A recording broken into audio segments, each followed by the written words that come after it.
The sound of splintering wood pierced the morning air as Sarah James's axe missed its mark and struck the chopping block instead. She stumbled, catching herself before falling. Her arms trembled with exhaustion, and sweat dripped from her brow despite the cool Colorado spring of 1875. 3 weeks a widow, and the ranch was already falling apart around her. Sarah glanced at the half-empty woodpile and then toward the western horizon where dark clouds gathered. She needed enough firewood to last through the coming storm, but her body was betraying her. At 24, she was too young to be a widow, too inexperienced to run the JJ Ranch alone, but too stubborn to admit it. She hefted the axe again, ignoring the burning in her shoulders. 6 months ago, she and Jacob had been planning their future, dreaming of children running through these fields. Now she was alone with a mountain of debt, dwindling supplies, and no idea how to keep the promise she'd made at his grave to hold onto their land, their dream. The distant thunder of hoofbeats made her pause. Sarah squinted at the approaching figure, a tall man on horseback, silhouetted against the morning sun. Visitors were rare this far from town. She gripped the axe tighter, suddenly aware of her vulnerability. The rider slowed as he approached, raising his hand in greeting. "Morning, madam," he called out, his voice carrying clearly across the yard. Sarah didn't lower the axe. "State your business." The stranger reined his horse to a stop at a respectful distance.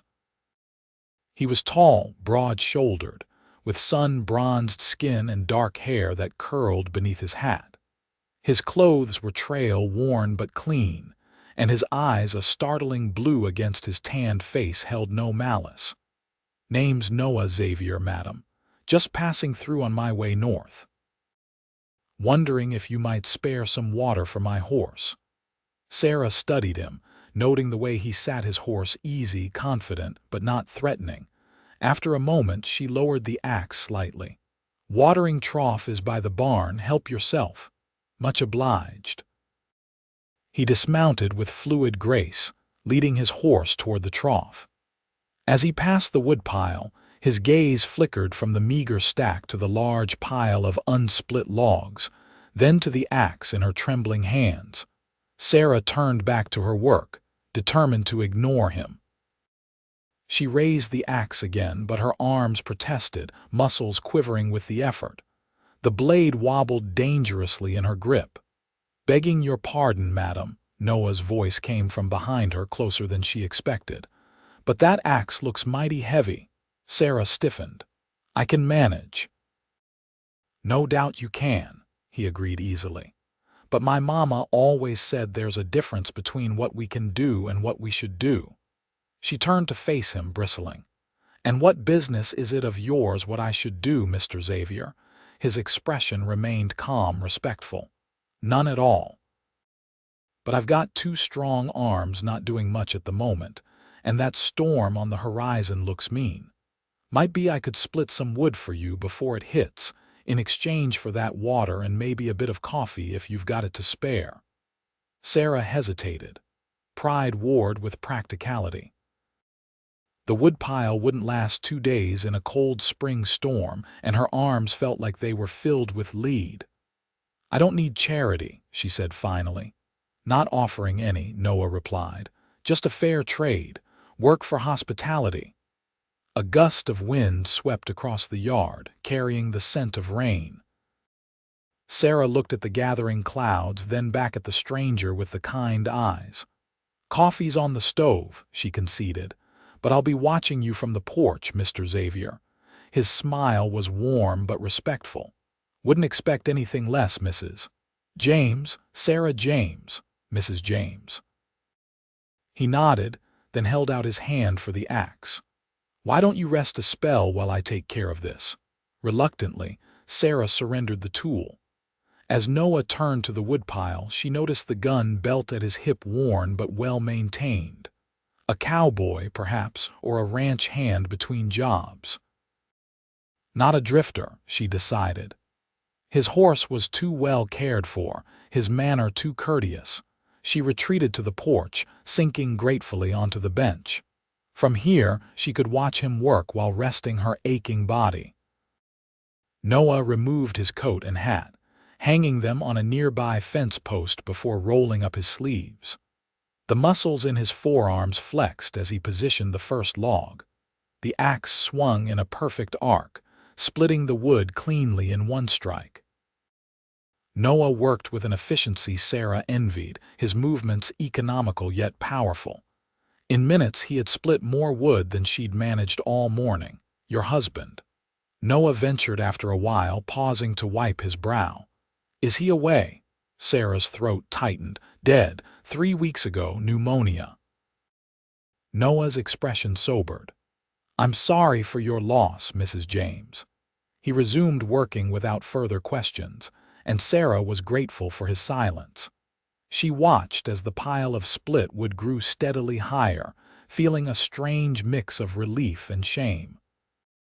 Relief that the wood would be there when she needed it, shame that she couldn't manage on her own.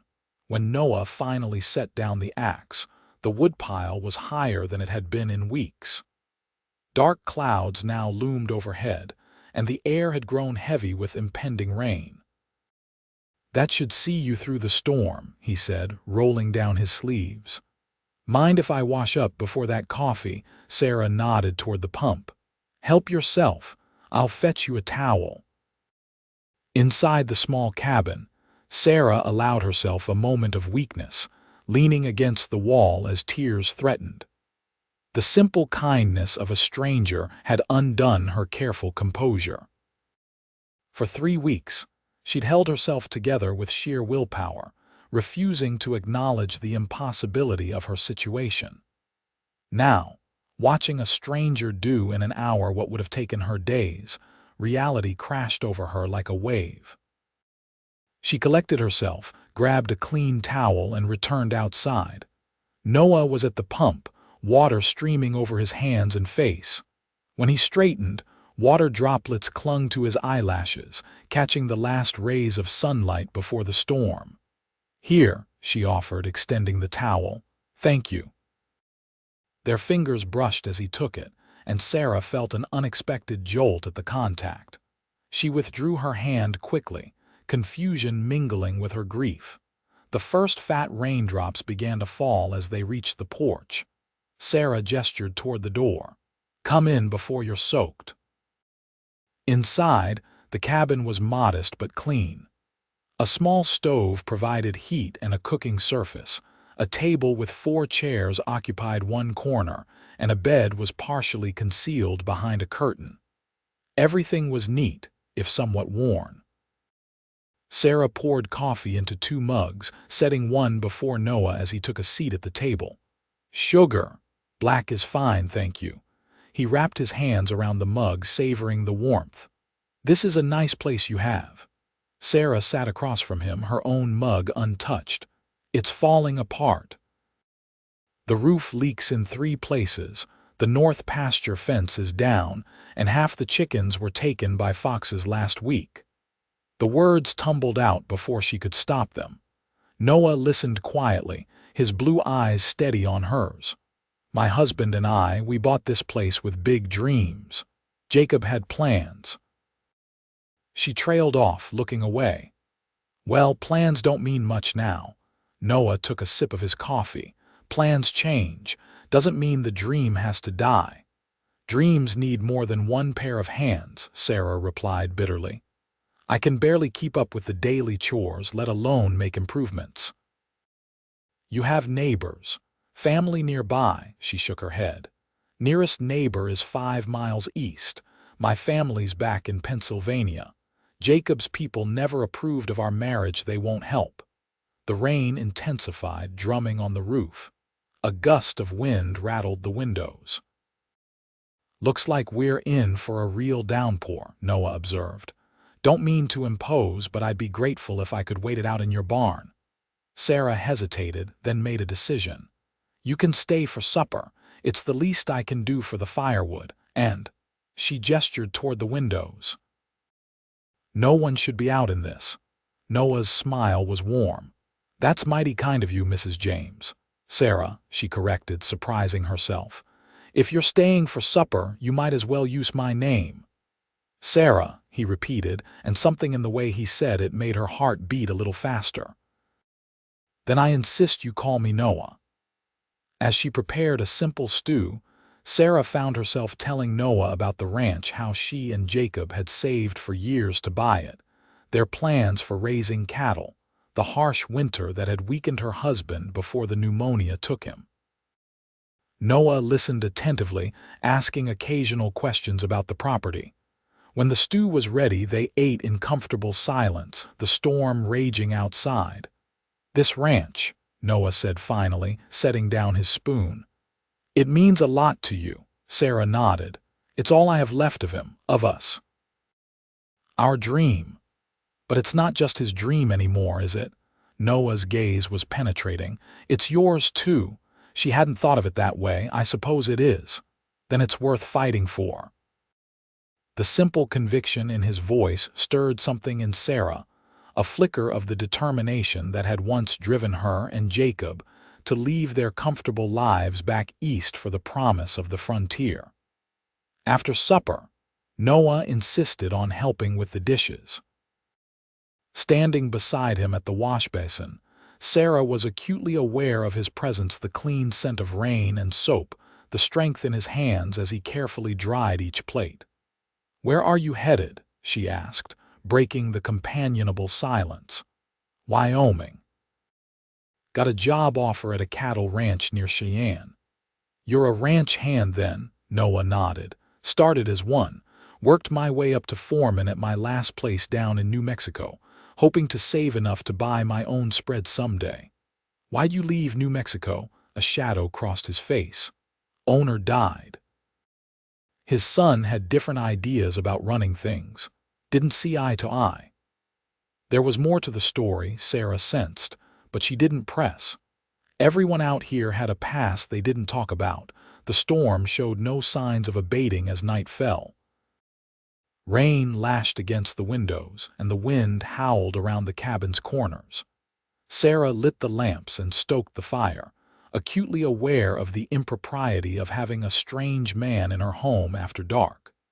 Yet something about Noah's quiet presence made her feel safer than she had since Jacob's death. "I should see to my horse," Noah said, rising from his chair by the fire. "Be careful. That storm sounds fierce."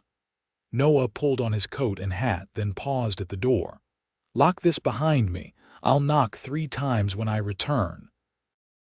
The simple protective gesture touched Sarah more than she wanted to admit. She waited by the window until she saw his shadowy figure emerge from the barn, then hurried to unlock the door at his signal.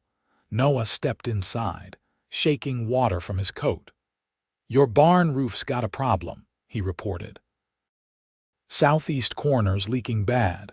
I moved the hay to dry ground and put a bucket under the worst of it." "Another thing to fix," Sarah sighed, adding it to her mental list of impossible tasks. "I can take a look at it tomorrow if the rain lets up." Sarah shook her head. "You're headed to Wyoming." "Wyoming's not going anywhere," Noah replied with a shrug, "and that roof won't fix itself." "I can't pay you," she warned, didn't ask for payment. His eyes held hers. "Sometimes folks just help each other, Sarah. That's how it works out here." A loud crack of thunder made her jump, and the cabin plunged into darkness as the lamps flickered out in the sudden gust that swept down the chimney. "Stay put," Noah's calm voice came through the darkness. "I'll get the lamps." Sarah heard him moving confidently around the cabin despite the lack of light. A match flared, illuminating his face for a moment before he lit the nearest lamp, then the others. The warm glow returned, pushing back the darkness. "Thank you," Sarah said, hating how shaky her voice sounded. Noah studied her face. "You all right, just not fond of storms. Jacob used to." She stopped, the memory catching in her throat. "Tell me," Noah encouraged gently. Sarah smiled sadly. "He'd tell me stories during storms, said they'd take my mind off the thunder." Noah settled back into his chair. I'm no storyteller like your husband, but I've got a few tales that might pass the time." And so, as the storm raged outside, Noah told her about his travels cattle drives through the territories. A winter spent with a Shoshone family when he was 17, the characters he'd met in frontier towns. His voice was deep and steady, a counterpoint to the wind and rain. Sarah found herself relaxing, even laughing at his description of a poker game gone awry in Dodge City. She couldn't remember the last time she'd laughed. The storm began to ease around midnight. Sarah stifled a yawn, embarrassed by her weariness. "You should rest," Noah said, noticing her fatigue. "I'll be fine here by the fire." "You need proper sleep, too. I can make a pallet. This chair's luxury compared to some places I've slept," he assured her. "Go on. Morning comes early on a ranch." Too tired to argue, Sarah retreated behind the curtain that separated her bed from the main room. She changed quickly into her nightgown, acutely aware of Noah's presence on the other side of the thin fabric. "Good night, Noah," she called softly. "Sleep well, Sarah." Despite her exhaustion, sleep eluded her. Sarah lay awake, listening to the occasional creak of the chair as Noah shifted position. It had been so long since another human presence had filled the emptiness of the cabin. The realization of how desperately lonely she'd been brought tears to her eyes. She woke to sunlight streaming through the window and the scent of coffee brewing. For a disoriented moment, Sarah thought Jacob was in the kitchen. Then memory returned, and with it, awareness of her unexpected guest. Dressing hurriedly, she emerged to find Noah at the stove, expertly turning flapjacks in her cast-iron skillet. "Hope you don't mind," he said, glancing up with a smile. "Thought you could use a hot breakfast after yesterday." "Mind, I can't remember the last time someone cooked for me." Sarah poured herself coffee, watching as he flipped a perfect golden flapjack onto a plate. "My turn to repay hospitality," Noah explained, setting the plate before her with a flourish. "Eat while they're hot." The flapjacks were delicious, light and fluffy, with a hint of cinnamon. Sarah hadn't realized how hungry she was until the first bite. Noah joined her at the table with his own plate, and they ate in companionable silence. Outside, the world was washed clean by the storm. Water dripped from eaves and tree branches, and puddles dotted the yard.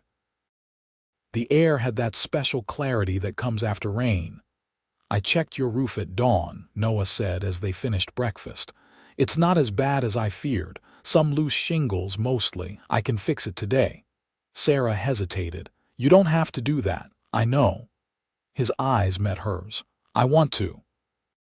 Something in his gaze made her heart flutter. Sarah looked away, confused by her reaction. It was too soon, too unexpected, this warmth spreading through her at the kindness of a stranger. "The fence in the north pasture," she said, changing the subject. "That's the more pressing concern." "Without it, I can't keep livestock," Noah nodded. "We can look at that too. How many head do you have?" "Just 2 milk cows and Jacob's horse now. Had to sell the rest after he died." The admission pained her. "The bank's been patient, but I'm behind on payments."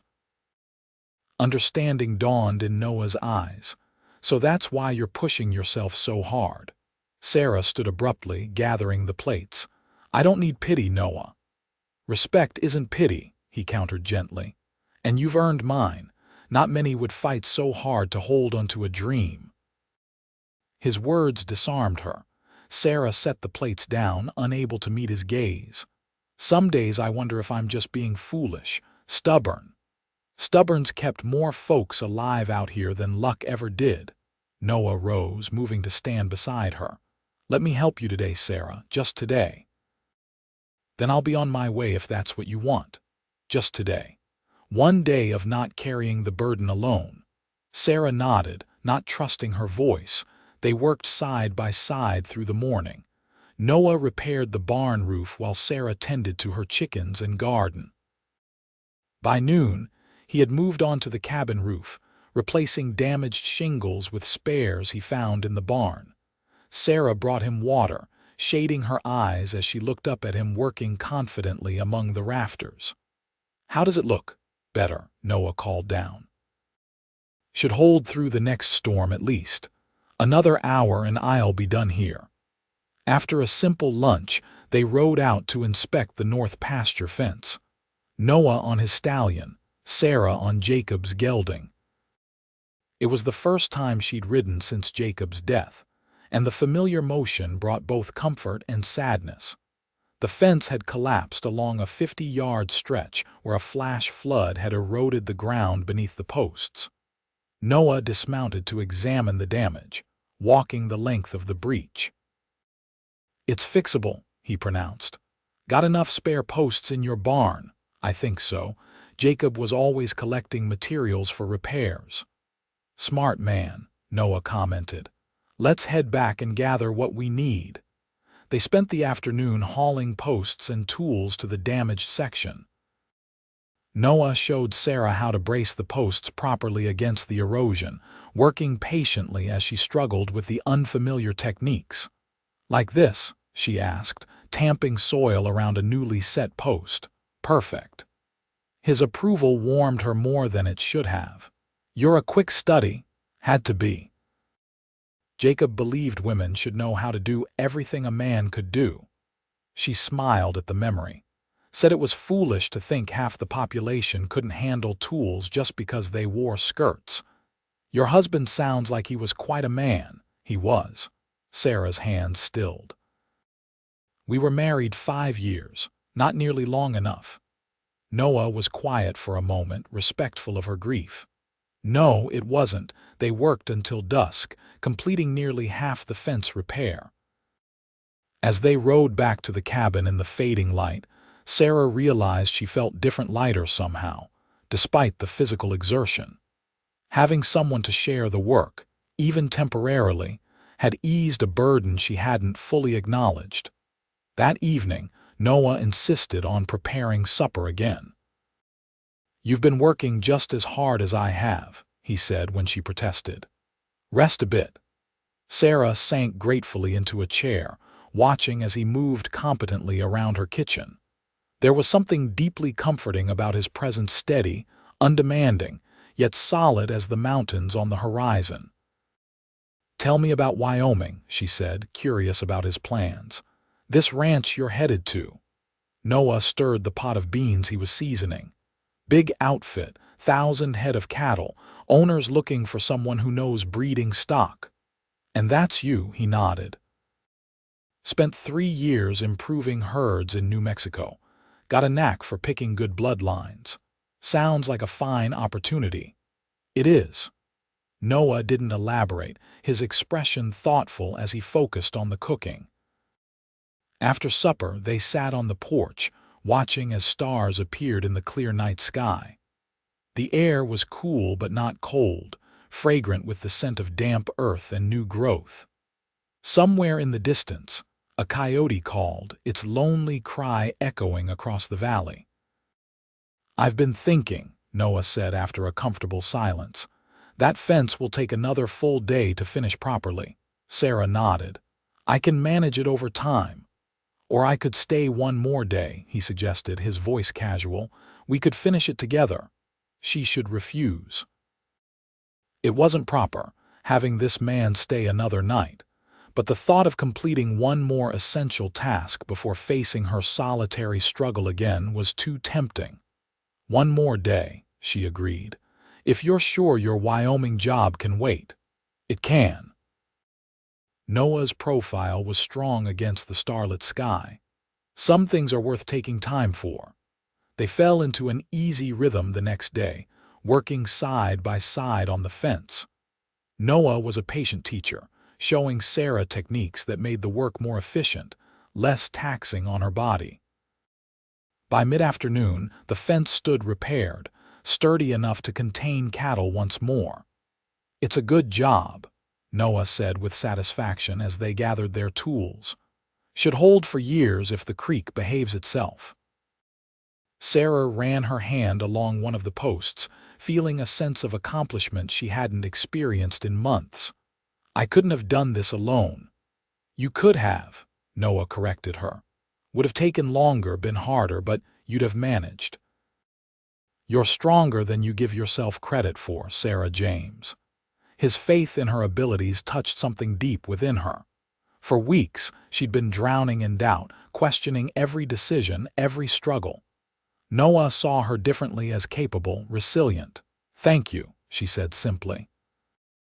"Not just for the help, but for—" She gestured vaguely, unable to articulate the gift he'd given her. Noah seemed to understand anyway. His smile was warm as he loaded the last of the tools into the saddlebags. They rode back in companionable silence, each lost in thought. As the cabin came into view, Sarah felt a pang of regret. Tomorrow he would leave, continuing on to Wyoming and his new job, while she remained to face her challenges alone once more. But she would face them differently now, she realized.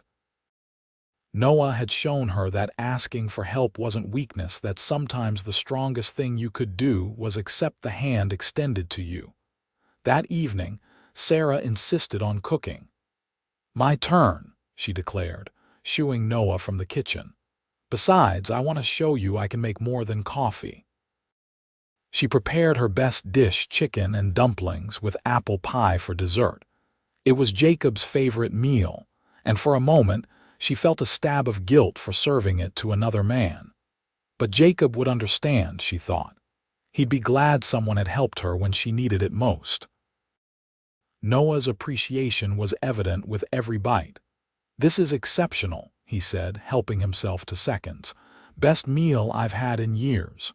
Sarah felt herself blush at the praise. "It's nothing fancy. The best things rarely are." After supper, they lingered at the table, reluctant for the evening to end. Noah told her more about his life growing up on a small farm in Missouri, losing his parents to fever when he was 16, making his way west to find work and purpose. "Never stayed in one place too long," he admitted. "Always thought the next town, the next job might be where I finally belonged." "And was it?" Sarah asked. "Did you find that place?" Noah's eyes met hers across the table. "Not yet, but I'm starting to think it might not be a place I'm looking for."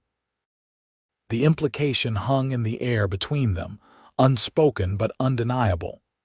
Sarah felt her heart quicken, and fear followed close behind.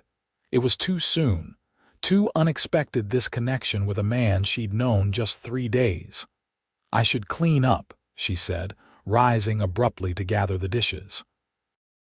Noah let her retreat, understanding her confusion.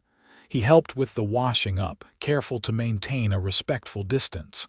When everything was put away, he cleared his throat. "I'll head out at first light," he said. "Don't want to overstay my welcome." Sarah nodded, unable to meet his eyes. "Of course. You've done more than enough already." The evening passed quietly, each of them aware of the approaching farewell. Sarah mended a shirt by lamplight while Noah cleaned and oiled his saddle on the porch.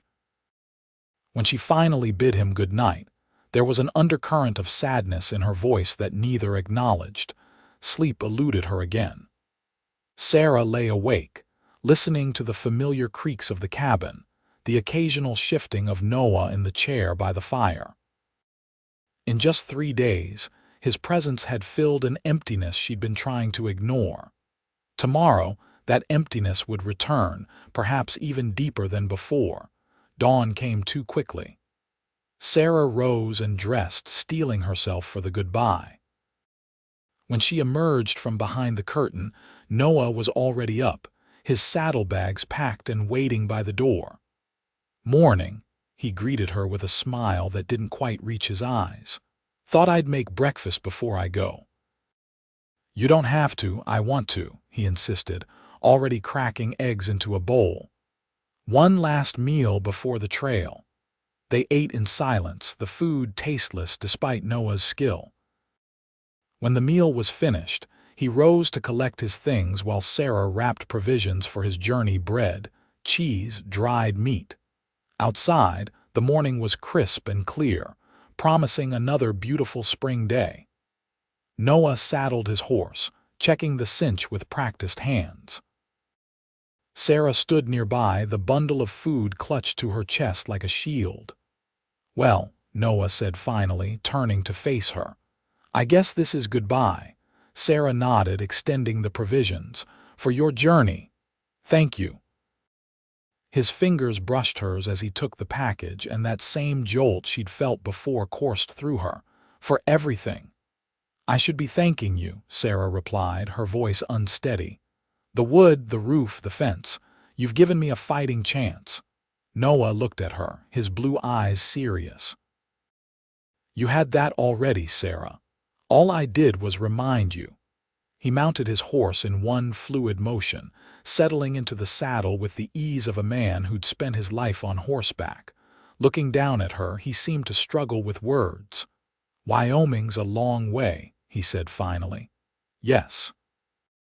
Jobs come and go." Sarah's heart began to pound. "They do."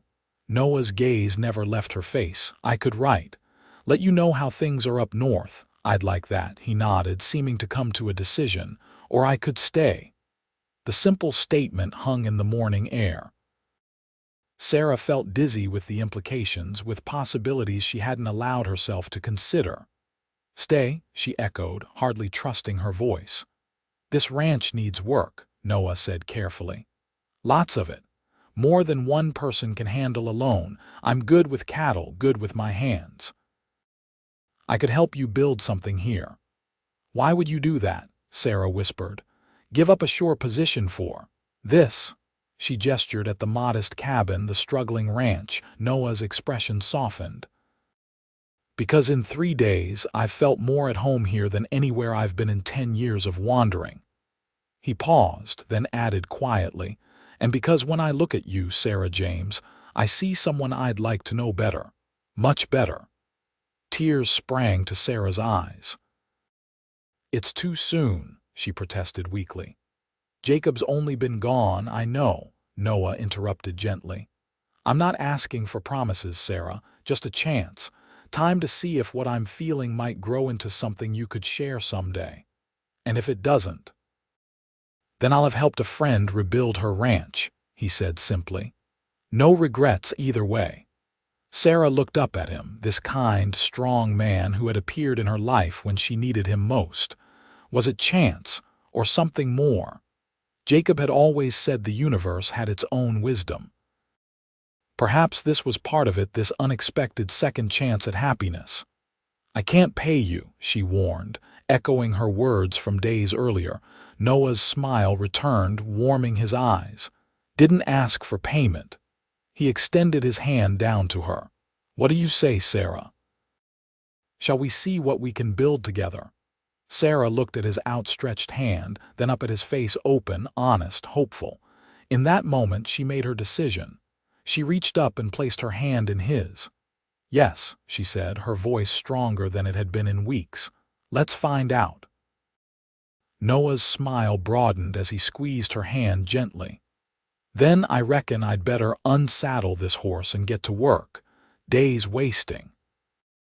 As Sarah watched him lead his horse back toward the barn, a weight lifted from her shoulders, not just the burden of the ranch work, but the heavier load of facing the future alone. She didn't know what tomorrow would bring, but for the first time since Jacob's death, she faced it with hope instead of dread. The seasons passed, one flowing into the next.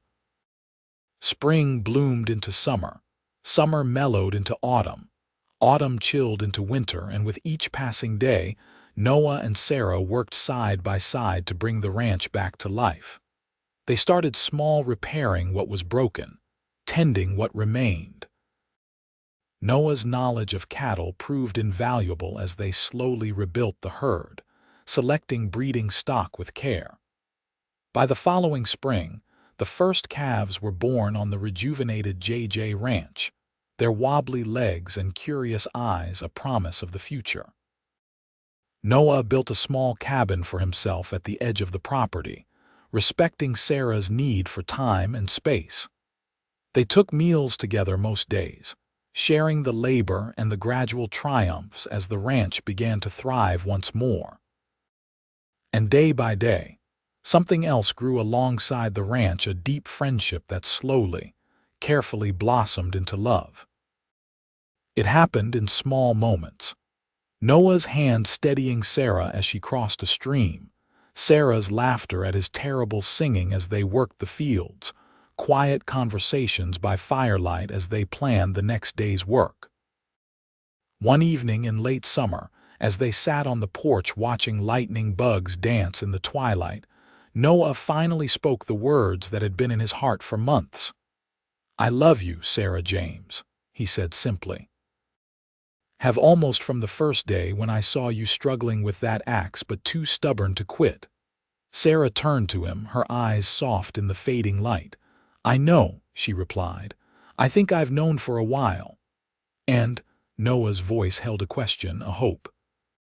Sarah reached for his hand, twining her fingers with his. "And I love you too, Noah Xavier.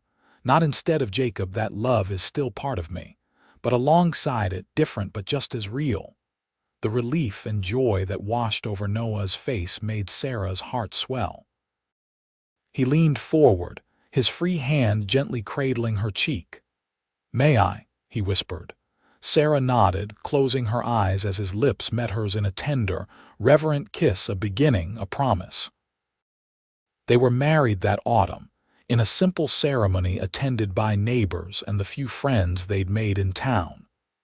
The ranch became truly theirs then, a shared dream built on hard work and unexpected love. Years later, sitting on that same porch watching their children play in the yard, Sarah would remember that first day, how close she'd come to collapse, how Noah had appeared like an answer to an unspoken prayer, taking the burden from her trembling arms and offering not just help, but rest. Rest beside him. "What are you thinking about?" Noah would ask, noticing her distant smile, and Sarah would squeeze his hand, grateful beyond words for the stranger who had stopped to help a widow working beyond her strength. "Just that sometimes," she would reply. "The heaviest loads become the greatest blessings when we're brave enough to let someone help us carry them."